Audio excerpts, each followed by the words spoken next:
அப்புறம் இன்னொரு விஷயத்த முக்கியமான விஷயம் பற்றி சொல்லணும்னு பார்க்குறேன். இப்போ நம்ம சொல்லிட்டு இருந்த டாப்பிக்லேருந்தே கண்டினியூ பண்ணலாம், சரிங்களா? அப்போது நம்ம உணவு அப்படிங்கிற இடத்துல நீ மாத்திரையை கொடுக்கும்போது அந்த மாத்திரையை மட்டுமே சாப்பிட்டா நமக்கு எல்லா சத்தும் கிடச்சிருமா? இல்லை, நான் ஒரு உதாரணத்துக்கு சொல்கிறேன்.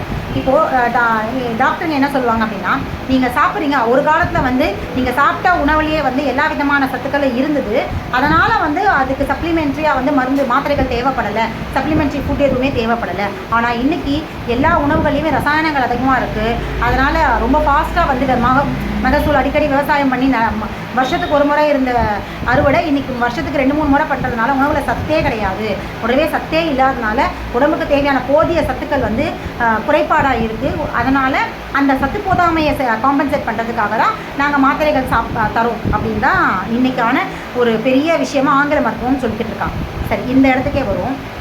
இவங்க சொல்கிற மாதிரியே சத்துக்கள் உணவில் எந்த சத்துமே இல்லை இல்லையா?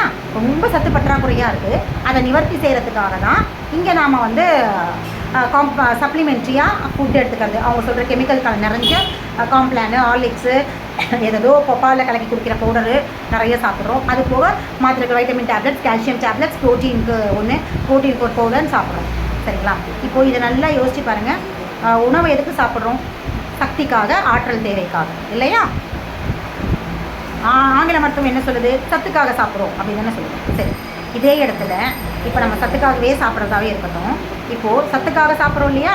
இனிமேலேருந்து உணவு எல்லாத்தையும் நிறுத்திடுவோம் இல்லையா? அதான் மருந்துகள், இந்த மாத்திரைகள்லாம் தான் நம்ம உணவுடைய இருக்கிற சத்துக்கள் குறைபாடை தான் நிவர்த்தி செய்யுது இல்லையா? எதுக்கு மூக்கை சுற்றி தலையை சுற்றி மூக்க தொடணும்? டேரெக்டாக இப்படியே தொட்டுருவோம். எதுக்கு உணவே சாப்பிட்ணும்? அதை வேறு காசு கொடுத்து வாங்கிட்டு இதை வேறு காசு கொடுத்து வாங்கிட்டு, அதான் உணவில் எந்த சத்தும் இல்லைன்னு தான் சொல்கிறாங்கல்ல.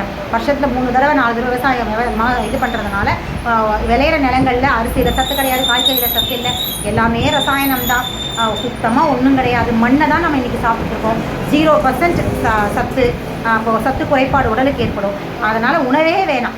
இப்போ காலையில், சாயந்தரம், சகாலில், மதியம், நைட் 3 வேலையுமே என்னென்ன சத்தெல்லாம் உடம்புக்கு தேவையோ அது எல்லாத்தையும் சாப்பிட்ருவோமா? சாப்பிட்டு உயிர் வாழ்ந்துட முடியுமா? காலையில் வைட்டமின்ஸ், ப்ரோட்டீன்ஸ், கார்போஹைட்ரேட்ஸ், அப்புறம் ஃபாலிக் ஆசிட் எல்லாத்துக்குமான இத்தனை ஒரு அளவுகோல் சொல்கிறாங்க. அந்த அளவுகோல் பற்றி தெரிஞ்சுப்போமா? இவங்க என்ன அளவுகோல் ஒரு நாளைக்கு சாப்பிட்ணும் அப்படின்னு ஒரு பொதுவான ஒரு கருத்து வச்சுருக்காங்க. பொதுவான ஒரு விஷயமே தவறு தான்.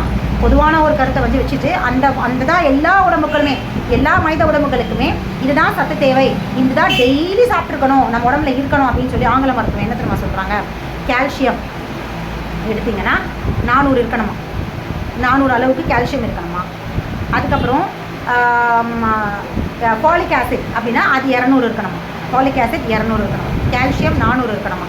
அப்புறம் அயன் 7 மில்லிகிராம், இது எல்லாமே மில்லிகிராம் தான். அப்புறம் வைட்டமின் 2 மில்லிகிராம் இருக்கணுமா? அதுக்கப்புறம் பார்த்திங்கன்னா மேங்கனீஸ் அது ஒரு 2 மில்லிகிராம் இருக்கணுமா? ஜிங்க் 70 மில்லிகிராம் இருக்கணும், 70 mg இருக்கணும். அதுக்கப்புறம் ஃபாஸ்பரஸ் அது 45 mg இருக்கணும். ஸோ இப்படி இத்தனை சத்துக்கள் உடம்புல டெய்லி தேவைப்படலாம். ஸோ இந்த சத்துக்கள்லாம் டெய்லி உடம்புல கம்பல்சரி இருந்தால் தான் நம்மளுடைய அன்றைக்கான சத்துக்கள் பற்றாக்குறை இல்லாமல் நிவர்த்தி ஃபுல்ஃபில் ஆகிருக்கும், ஆரோக்கியமாக இருக்கும், நோயே வராது. ஸோ இப்படி சத்துக்கள் அடிப்படையில் சாப்பிட்ற டாக்டர்ஸ் யாருமே மெடிசின்ஸ் எடுக்கிறது இல்லையா? யாருக்கும் எந்த நோயும் வரது இல்லையா? ஸோ இந்த அடிப்படையில் டாக்டர்ஸ் தானே இதை சொன்னது. ஆங்கில மருத்துவத்துடைய பரிந்துரைப்பு தானே இந்த சத்துக்களுடைய லிஸ்ட்டு. ஸோ இந்த அடிப்படையில் டாக்டர்ஸ் சாப்பிட்டுட்டு இருக்காங்களா? அவங்க உணவு அதோட டயட் இப்படி தான் இருக்கா? சரி, இந்த டயட்டை ஃபாலோ பண்ணி தான் இவங்க டயட்டை ஃபாலோ பண்ணுற எல்லா டாக்டர்ஸுமே, ஆங்கில மருத்துவத்துடைய எல்லா ஊழியர்களும் நோயே இல்லாமல் ஆரோக்கியமாக இருக்காங்களா? எந்த விதமான நோய்க்கும் மருந்து சாப்பிடாமல் இருக்காங்களா? சரி, அது ஒரு பக்கம் இருக்கட்டும். இன்னொரு பக்கம் இந்த மருந்துகள் இந்த லிஸ்ட்டில் இருக்கு இல்லையா? இது எல்லாத்தையுமே டேப்லெட் வடிவத்தில் நமக்கு கிடைக்கலையா? பாஸ்பரஸ், ஜிங்க், ஃபோலிக் ஆசிட், அப்புறம் கால்சியம், மேங்கனீஸ் எல்லாமே கிடைக்குது தானே? அப்போ இது எல்லாத்தையுமே இதே மெஷர்மெண்ட்டில் இதே எம்ஜியில் டேப்லெட்ஸாக வாங்கி வச்சுட்டு 3 வேலையும் பிரித்து சாப்பிட்லாமா? சாப்பிட்டா போதுமா? இதே சாப்பிட்டுட்டே நம்ம வாழ்க்கை ஃபுல்லாக உயிர் வாழ்ந்துட முடியுமா? உடம்புக்கு உணவே கொடுக்காம. ஏன்னா ஃபுல்ஃபில் பண்ணுறதுலாம் இந்த மருந்துகள் தானே, இந்த சத்துக்கள் கொண்ட மருந்துகள் தானே நம்மளுடைய உணவில் பற்றாக்குறையாக இருக்க சத்துக்களை காம்பன்சேட் பண்ணுது.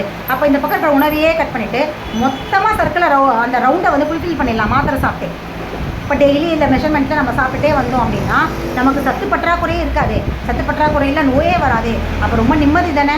ஹாஸ்பிட்டல் போக வேணாம், மருந்து சாப்பிட வேணாம், டெஸ்ட் எடுக்க வேணாம். டெய்லி இந்த மாத்திரைகளை மட்டும் கிலோவாக வாங்கி வச்சுக்கிட்டு எல்லாத்தையும் மெஷர்மெண்ட் பண்ணி அளவோடு எடுத்து வச்சுக்கிட்டு 3 வேளையும் சாப்பிட்டுட்டே வந்தோன்னா சந்தோஷமாக நிம்மதியாக நோய் இல்லாமல் இருக்க முடியுமா? கொஞ்சம் கூட லாஜிக்கே இல்லாத ஒரு பரிந்துரைப்புகள் அவங்களும் சொல்லிக்கிட்டு இருக்காங்க. கொஞ்சம் கூட அறிவே இல்லாமல், சிந்திக்கிற திறனே இல்லாமல் நாம் இதெல்லாம் கேட்டுக்கிட்டு இருக்கோம், ஃபாலோ வேறு பண்ணிக்கிட்டு இருக்கோம்.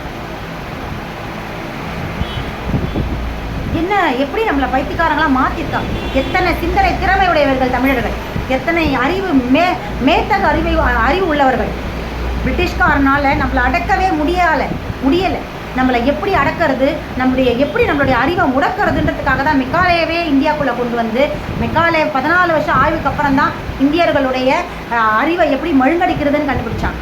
ஸோ ஒரு பெரிய நாடு, இங்கிலாந்து மாதிரியான ஒரு நாடால் ஒரு இந்தியா அப்படிங்கிற ஒரு சின்ன கண்ட்ரியில் இருக்கிற மக்களுடைய அறிவை முடக்க தெரியல. அவங்களை எப்படி கைக்குள்ளே வச்சுக்கிறதுன்னு தெரியாமல் திணறின ஆங்கிலேயர்கள் இருந்த ஆங்கிலேயர்கள் முன்னாடி வாழ்ந்த தமிழர்களும் இந்தியர்களும் எங்கே இன்னைக்கு லாஜிக்கே இல்லாத, கொஞ்சம் கூட உப்புச்சப்பே இல்லாத, அறிவே இல்லாத, உடலுக்கு எதிராக சிந்தனைக்கு எதிராக, சிந்திக்கிற திறனுக்கு எதிராக ஒரு விஷயத்தை அவங்க சொல்லியிருக்காங்க. அதை நம்ம நம்பிட்டு போனால் நம்மளுடைய மூதாதையர்களுடைய அறிவில் ஒரு துளி கூட நம்மக்கிட்ட இல்லை அப்படின்னு தானே அர்த்தம். எல்லாரும் முட்டாளாக தானே இருக்கோம். படிக்காதவங்களுக்கு ஓகே, இதை சொன்னால் கூட பரவாயில்ல. படித்த நம்ம சிந்திக்கிற திறனே இல்லாமல் எத்தனையோ புக்ஸ் படிச்சுருக்கோம், எத்தனையோ எழுதுகிறோம், எத்தனையோ துறைகளில் சிறந்தவர்களாக விளங்கிட்டு இருக்கோம். ஆனால் இந்த அடிப்படையான ஒரு விஷயத்தை கூட நம்மளால் சிந்தித்து உணர முடியாத அளவுக்கு நம்ம போயிட்டோம். இப்படி தான் வந்து நம்மளை ஏமாற்றிக்கிட்டு இருக்காங்க. சத்துக்கள் மருந்து அப்படிங்கிற பேரில் நம்மளை ஏமாற்றிக்கிட்டு இருக்காங்க. இன்னொரு முக்கியமான விஷயம் என்ன, பேலன்ஸ் டயட்டுன்னு சொல்கிறாங்க இல்லையா. இந்த பேலன்ஸ் டயட் இவ்வளோ நம்மளுடைய உணவில் தினசரி உணவுகளில் கால்சியமோட சக்தி இவ்வளோ இருக்கணும், இதெல்லாம் உணவில் சொல்கிறாங்கல்ல. அப்படி சாப்பிட்டாதான் இப்போ கொஞ்ச நேரத்துக்கு முன்னாடி சொன்னேன், இதெல்லாம் நம்ம உணவில் இருக்கிறோன்னு சொல்கிறாங்களே, இது எங்கேருந்து சூறையாடப்பட்டது? இதை பற்றி நான் காணொலியில் சொல்லியிருக்கேன். நம்ம முன்னோர்களுடைய அறுசுவை உணவுலேருந்து தான் திருடப்பட்டது இல்லையா. நம்ம முன்னோர்கள் ஏன் அந்த அறுசுவை உணவை வந்து பரிந்துரைச்சாங்கன்னா, நம்மளுடைய அதாவது நமக்கே சில நேரங்களுக்கு நமக்கு கசப்பாக பாக்காலாம் சாப்பிட பிடிக்காது, சிலருக்கு வந்து இனிப்பே பிடிக்காது, சில பேருக்கு வந்து காரமாக சாப்பிட மாட்டாங்க, ரொம்ப லைட்டான காரம் சாப்பிட, சில காய்கறிகள் சில கீரைகள் இதெல்லாம் நமக்கு பிடிக்காது இல்லையா. ஸோ நம்ம முன்னோர்கள் ஒரு யுக்தியை பயன்படுத்தினாங்க. என்ன உத்தி அப்படின்னு சொன்னீங்கன்னா, நம்ம குழந்தைங்க தலைமுறைகளும் சரி, பேரன் பேத்தியாக இருக்கட்டும், பையனாக இருக்கட்டும், ஏன் நம்மளே கூட இருக்கட்டும், சில உணவுகளை வந்து பிடிக்கல, அந்த சுவை பிடிக்கல அப்படின்னு சொல்லிட்டு சாப்பிடாமல் இருக்கும் இல்லையா. அப்போ எல்லா உணவுகளையும் சாப்பிட வைக்கிறதுக்கான ஒரு உத்தியாக தான் அறுசுவை உணவு அப்படிங்கிற ஒரு சிஸ்டமை அறிமுகப்படுத்தினாங்க. இது அவங்களுடைய அறிவிலேருந்து வந்த ஒரு விஷயம், ஒழிய உடல் அறிவியல் கிடையாது. இப்படி அறுசுவை உணவு சாப்பிடுங்க, எல்லா விதமான சத்துக்களும் உடம்புக்கு கிடைக்கும் அப்படின்னு சொல்லி நம்மளை எல்லா கசப்பு உணவு, இனிப்பு உணவு, கார உணவு அப்படின்னு சொல்லி அப்புறம் எல்லா காய்கறிகள் எல்லா கீரைகளையும் சாப்பிட வச்சு பழக்கினாங்க.